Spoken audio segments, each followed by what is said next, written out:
Mark Zuckerberg and Meta are spying on you? Say it ain't so. New reporting indicates that Facebook is planning a new system to track users' data even as they leave the site.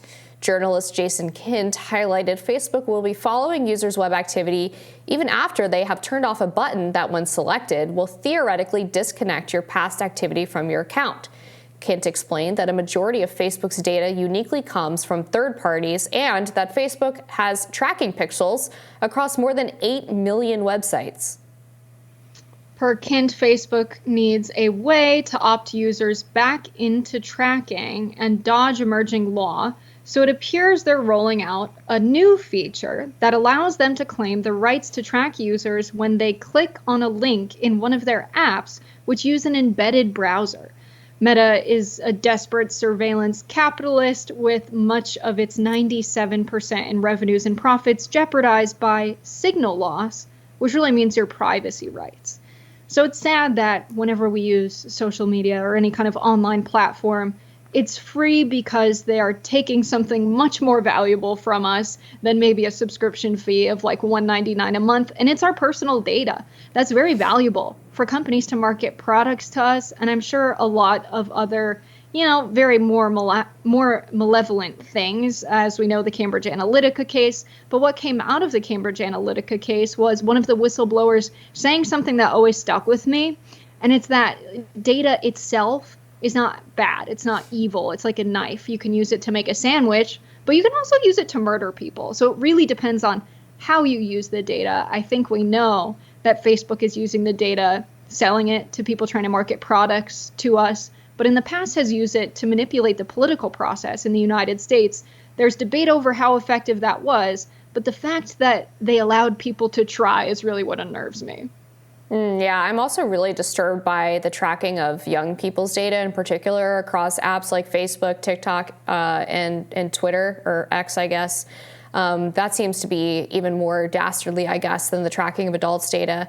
And it seems like these companies sort of intentionally make it very difficult to figure out how you're supposed to turn off these tracking mechanisms.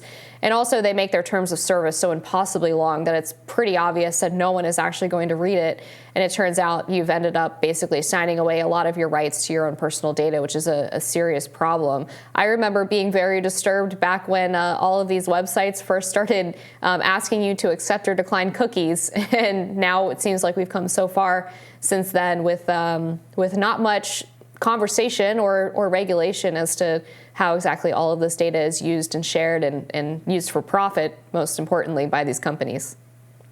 It's something Google does as well. A lot of these huge tech companies really try and make it impossible for you to opt out of various features. Google actually lobbied, essentially, they just paid many cell phone companies to be the default browser on smartphones.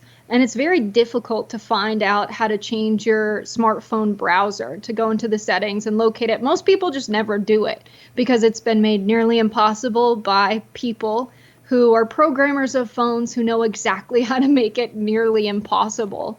It's really sad. And these tech companies work together still today. If you search the word Facebook on Google, you don't have a news icon. When you use Google as a browser to search, whatever keywords you plug in, there is an icon that comes up where you can filter it to only news articles, same way you can filter your search results to images. But when you search Facebook, that news option is not there. These tech companies really work together to make the information about how they're stealing our data very hard to gain access to. And that's really scary as well, because we're very fearful of the oligopolies that we have in the United States.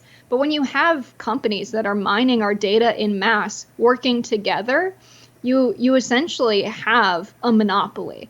The effect of this is that they have control over all of our data and the time that we spend online. That's very, very scary. And there's been very little legislation by members of Congress, most of which who have no idea how big this problem is or what's really going on. But there's been really no legislation to regulate these sorts of things. And I have a feeling that by the time it comes, it's going to be far too late.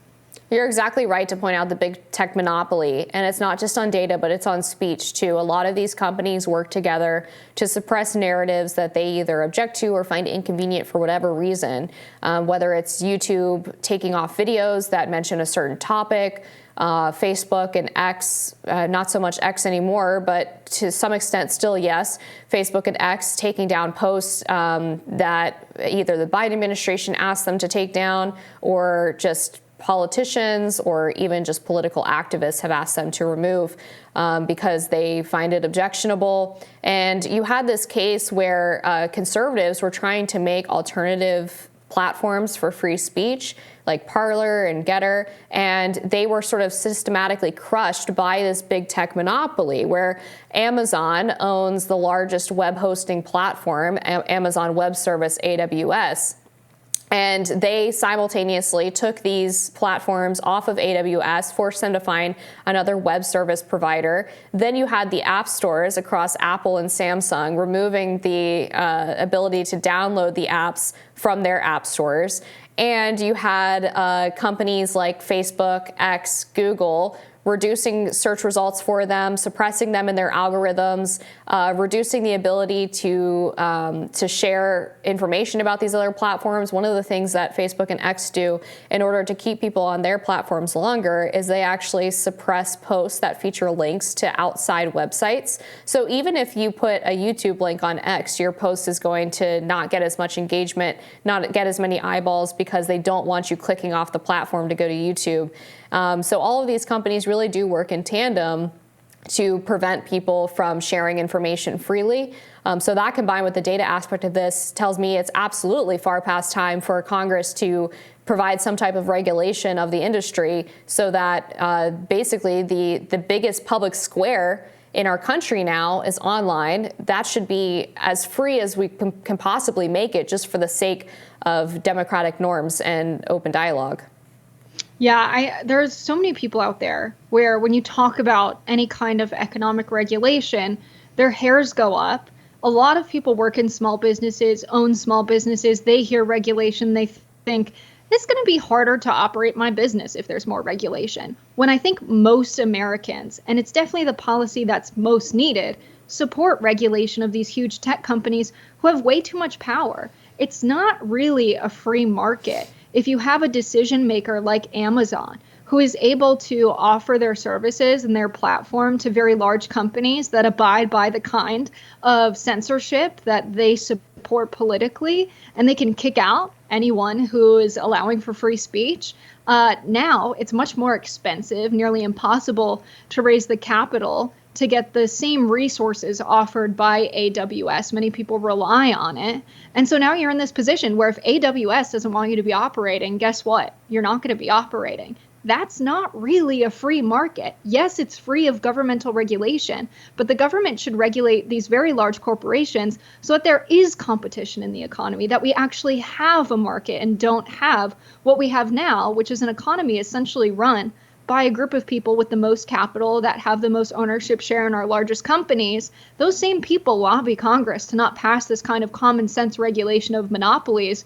And I think most of the American people are very receptive to anyone who will speak on breaking up these monopolies. Most people can relate to the problem on a fundamental level because the most common monopolies we have are really for our internet and energy.